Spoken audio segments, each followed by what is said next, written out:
The airport terminal was blindingly bright and suffocatingly cold.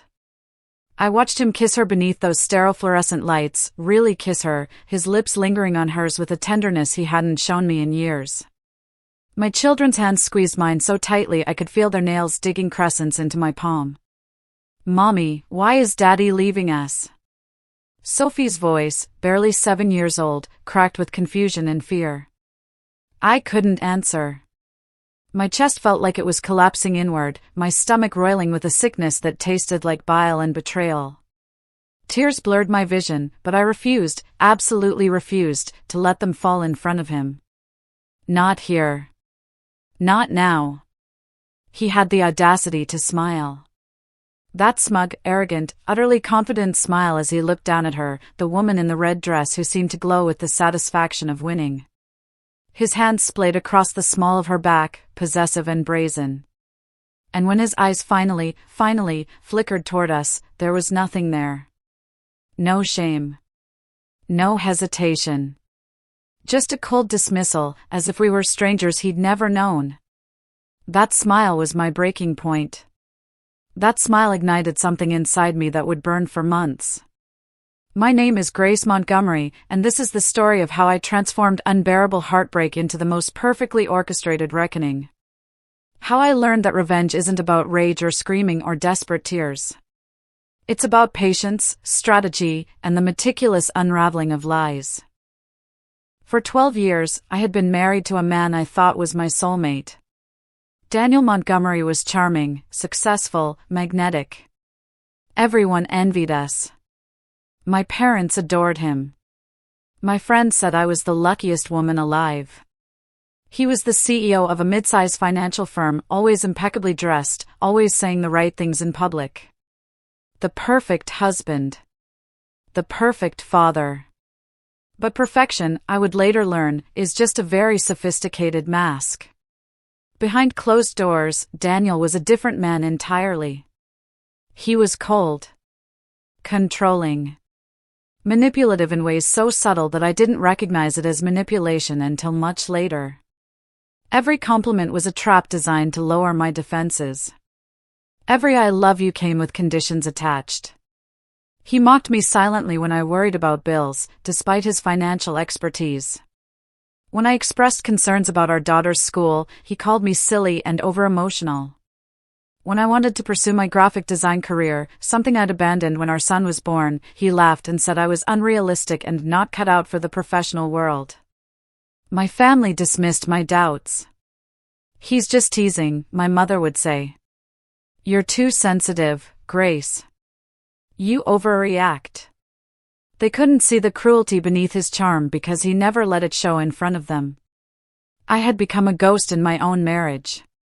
A woman who existed to serve his needs, manage his household, raise his children, and smile when he needed a pretty accessory on his arm. That night at the airport, watching him leave with her, I finally understood the depth of what I'd endured. The gaslighting. The isolation. The systematic destruction of my confidence. The way he'd convinced everyone, including me, that I was the problem. He thought leaving would break me. He was spectacularly wrong. We missed his flight. While he soared toward whatever future he'd planned with his mistress, a woman named Victoria, a junior associate at his firm, I sat with my children in a small cafe near the terminal, ordering them hot chocolate and sandwiches they barely touched because they were too upset to eat. I remember staring at those untouched sandwiches and feeling something crystallize inside me. Not rage. Not desperation. Clarity. I had been so focused on Daniel's cruelty that I'd forgotten to see myself. I wasn't a victim. I was a mother. And more importantly, I was intelligent, capable, and far more resourceful than he'd ever given me credit for. That night, I drove home in silence while my children slept fitfully in the backseat. The house felt different without him, less oppressive somehow. I tucked Sophie and Marcus into bed, kissed their foreheads, and made myself a cup of tea. Then I opened his home office. Daniel had always been paranoid about his privacy, which meant he'd grown careless about hiding things where he thought I wouldn't look. Lawyers, I would later discover, are good at this. but I'd been watching him for years without realizing it. I knew his passwords, he'd written them on a sticky note behind a framed photo. I knew which drawers held his important documents.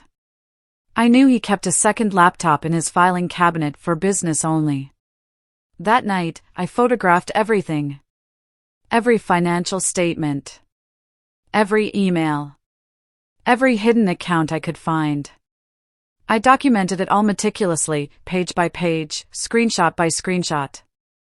By 3 a.m., I had created a folder on a secure cloud drive labeled innocuously as Family Photos 2024.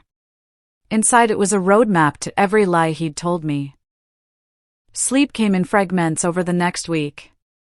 In the small hours of the morning, while my children slept and the house was silent, I began to truly see what Daniel had done. Not just the affair, though that was certainly the catalyst, but the systematic dismantling of my sense of self. He had hidden assets. Significant ones.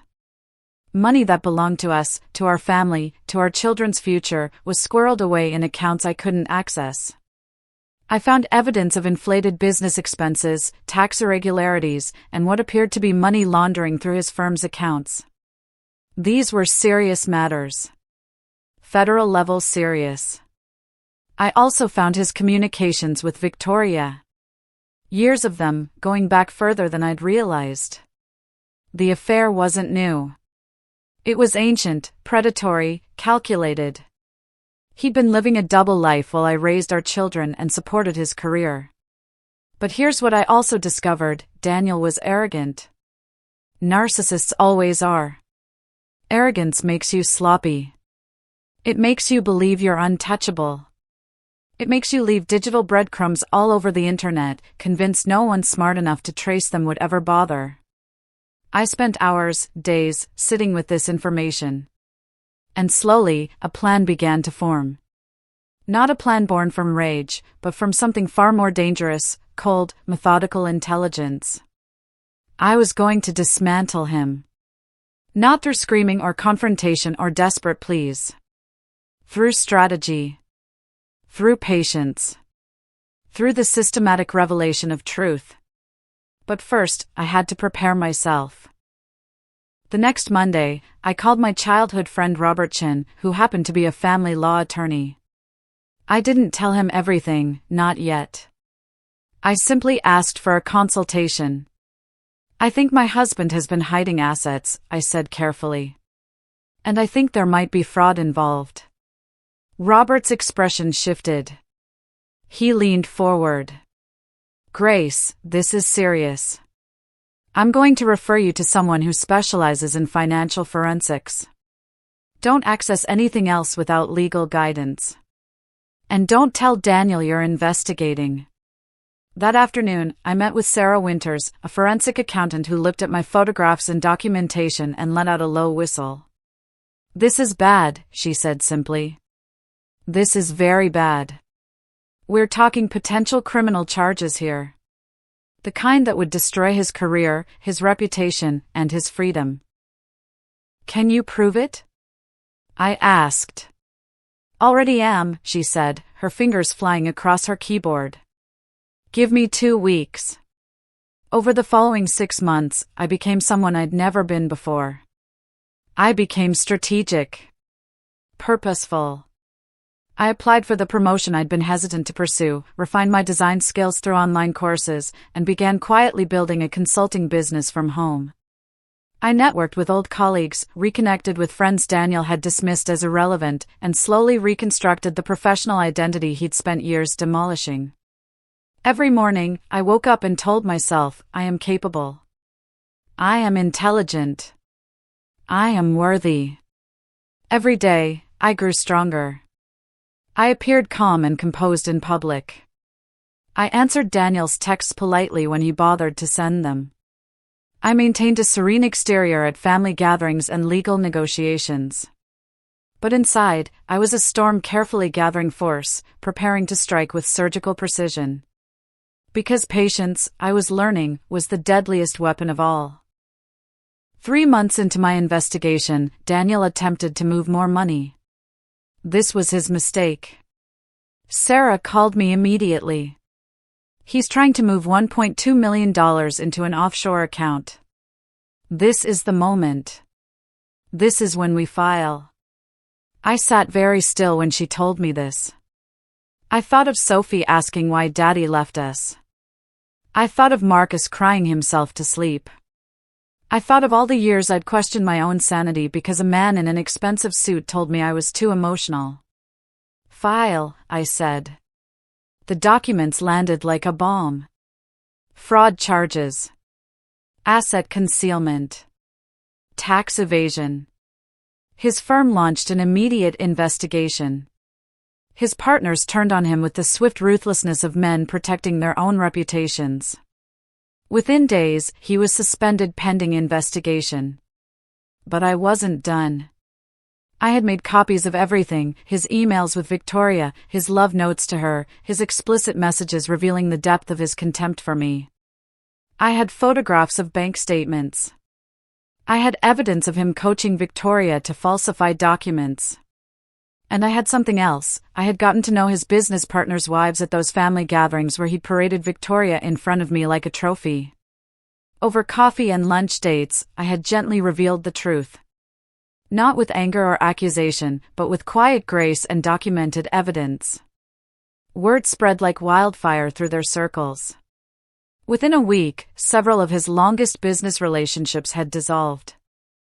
6 months after he left me at the airport, I orchestrated one final, elegant move.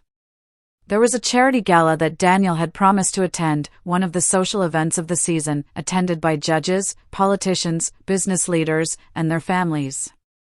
He showed up with Victoria, unaware that I had already sent private messages to 14 of the most influential women in attendance.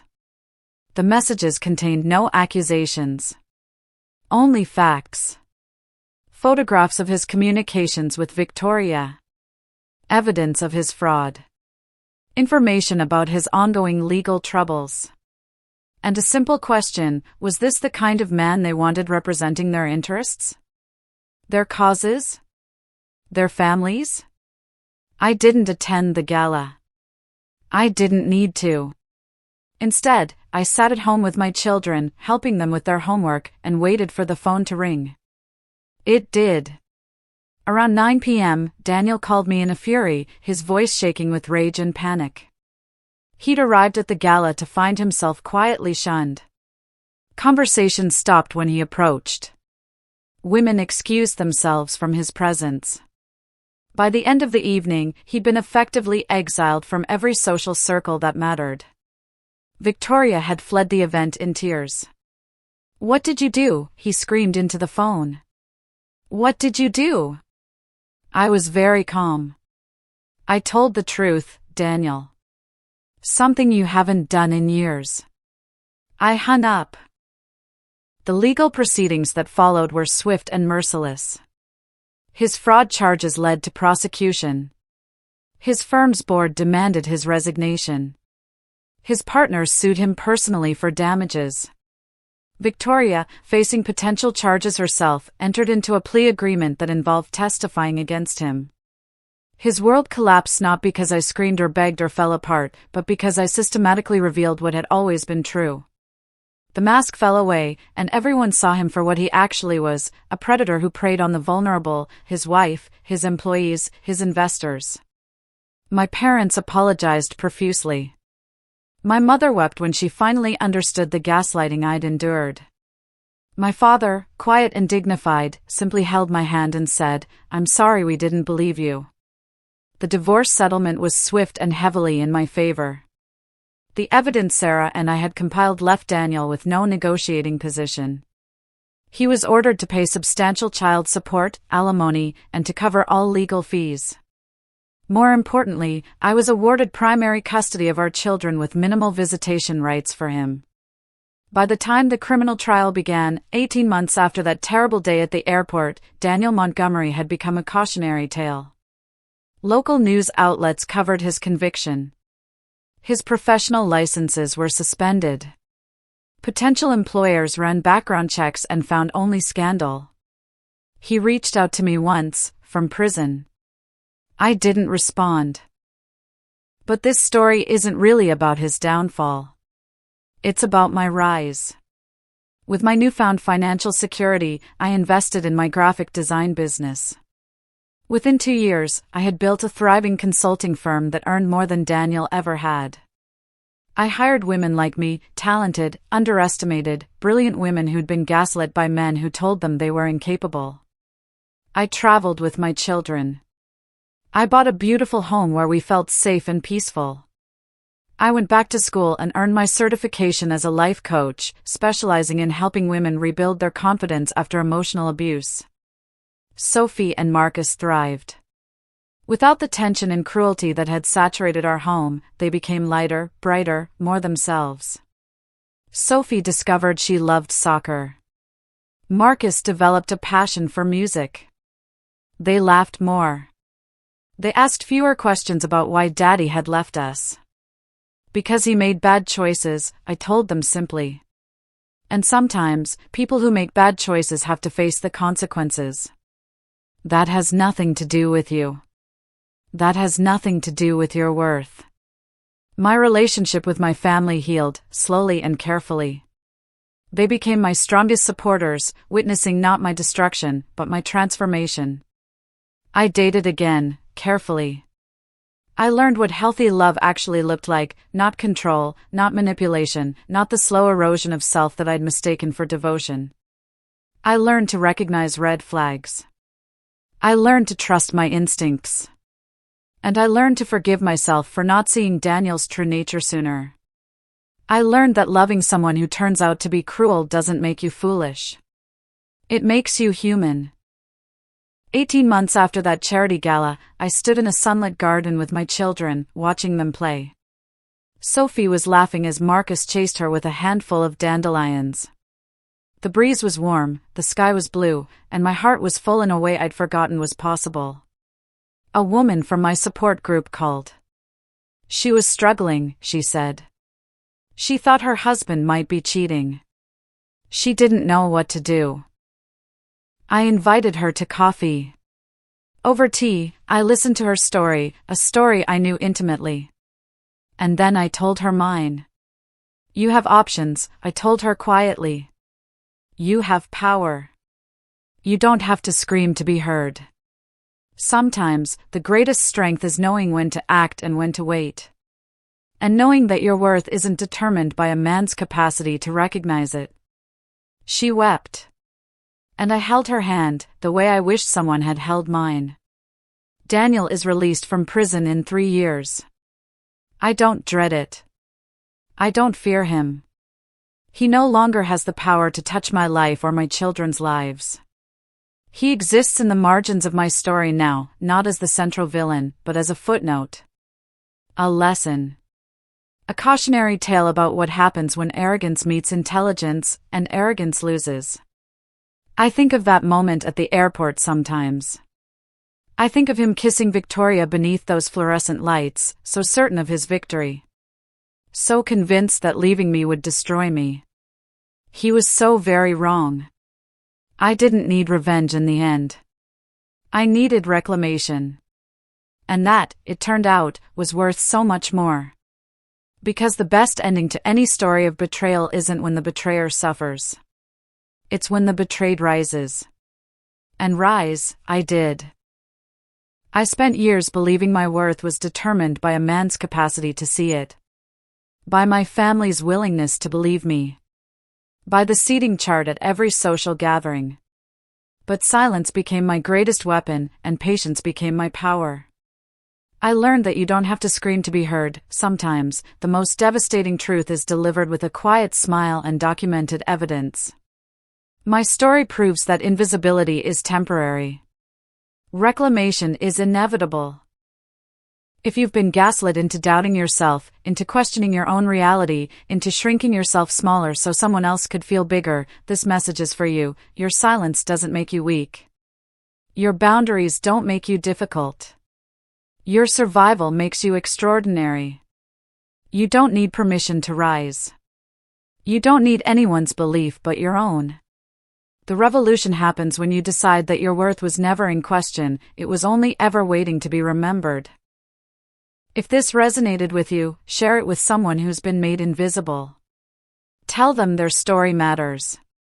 Subscribe and hit that notification bell for more stories about women who turned humiliation into triumph, gaslighting into clarity, and betrayal into the catalyst for their rise. Because your ending isn't written by the people who hurt you. It's written by you. And it's going to be extraordinary.